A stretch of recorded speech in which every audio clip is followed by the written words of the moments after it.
श्रद्धासंपन्न बौद्ध उपासक आणि उपासिकांनो, नमो बुद्धाय, जय भीम. मी कुमार सोनकांबळे. बुद्धवाणी या चॅनलवर आपल्या सर्वांचे मी मनपूर्वक स्वागत करीत आहे. मित्रांनो, नेहमीप्रमाणेच आज आपण एक नवीन विषय घेऊन आलेला आहे आणि तो आज बुद्ध धम्मामध्ये गुरुपौर्णिमेचे महत्त्व काय. विषय आहे गुरुपौर्णिमेचे बौद्ध धर्मातील महत्त्व काय. मित्रांनो, या चॅनलवर आपण नवीन असाल तर हा विषय आपल्याला उपयोगी वाटला असेल तर कृपया आपण जास्तीत जास्त शेअर करा आणि सबस्क्राईब करा, लाईक करा आणि आपली प्रतिक्रिया आम्हाला नक्की कळवा. चला तर मित्रांनो, गुरुपौर्णिमा, आषाढ पौर्णिमा हा दिवस बौद्ध धर्मात अत्यंत पवित्र मानला जातो. याच दिवशी तथागत भगवान बुद्धांनी सारनाथ येथे आपल्या 5 शिष्यांना पहिला धम्मोपदेश दिला. या उपदेशाला धम्मचक्र प्रवर्तन असे म्हणतात. त्यामुळेच बौद्ध अनुयायांसाठी हा दिवस गुरुपौर्णिमा म्हणून ओळखला जातो. बुद्धांनी आपल्या शिष्यांना आर्य अष्टांगिक मार्ग आणि 4 आर्य सत्ये यांचे महत्त्व सांगितले. या शिकवणीमुळे त्यांच्या शिष्यांनी बुद्धांना आपला गुरु म्हणून मान्यता दिली आणि म्हणून त्या दिवसाचं खूप महत्त्व आहे. बौद्ध परंपरेतील गुरुपौर्णिमेचे वैशिष्ट्य काय आहे जाणून घेऊया. या दिवशी बौद्ध भिक्षूंना वर्षावास सुरू करायचा असतो. ही परंपरा आहे जी 3 महिने चालते. वर्षावास म्हणजे भिक्षूंनी एका ठिकाणी राहून साधना करणे, उपोषित विधी पाळणे आणि मनाची शुद्धता साधणे. वर्षा आणि वास. वर्षा म्हणजे पावसाळा, वास म्हणजे आवास करणे, एका ठिकाणी राहून प्रवचन करणे हाच वर्षावास आहे. बौद्ध धर्मात प्रत्येक पौर्णिमेला विशेष महत्त्व असते, पण आषाढ पौर्णिमा, ज्या पौर्णिमेला गुरुपौर्णिमा, ही बुद्धांच्या जीवनातील अनेक ऐतिहासिक घटना घडलेल्या दिवसापैकी एक आहे. याच दिवशी भिक्खू संघाची स्थापनासुद्धा झालेली होती आणि म्हणून ही पौर्णिमा महत्त्वपूर्ण आहे. तथागत बुद्ध आणि गुरुसंकल्पना ही कशी सुरुवात झाली. भगवान बुद्धांनी स्पष्टपणे सांगितले की ते मार्गदर्शक आहेत. भगवान बुद्ध म्हणतात की मी मुक्तिदाता नाही. प्रत्येकाने स्वतःच्या प्रयत्नानेच मुक्ती साधावी लागते, हे त्यांनी शिकवलेले आहे.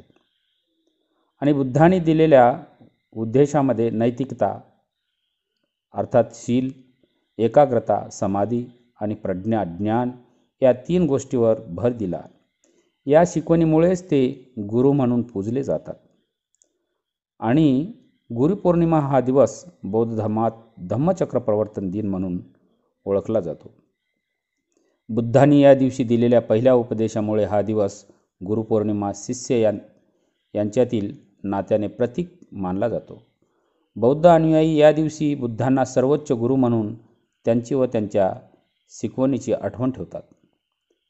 याच सर्व संघटनेच्या किंवा घटनेच्या जे महत्त्व आहेत, हे महत्त्व म्हणजे सारनाथ येथे घडलेला पहिला धम्मोपदेश, तो दिवस होता गुरुपौर्णिमा. मुख्य आधार धम्मचक्र प्रवर्तन दिवस, भिक्खू संघाची स्थापना, संघ जीवनाची सुरुवात, वर्षावासाची सुरुवात, साधना व मनशुद्धीचा काळ. गुरुपौर्णिमा हा दिवस बौद्ध धर्मात केवळ गुरुच्या स्मरणासाठीच नाही, तर ज्ञान, मार्गदर्शन आणि आत्मशुद्धतेचा उत्सव आहे. मित्रांनो, गुरुपौर्णिमेच्या दिवशी म्हणजेच आषाढ पौर्णिमेच्या दिवशी गुरुपौर्णिमेवर भगवान बुद्धांनी कोणते उपदेश दिले होते हे आपण आता ऐकणार आहोत.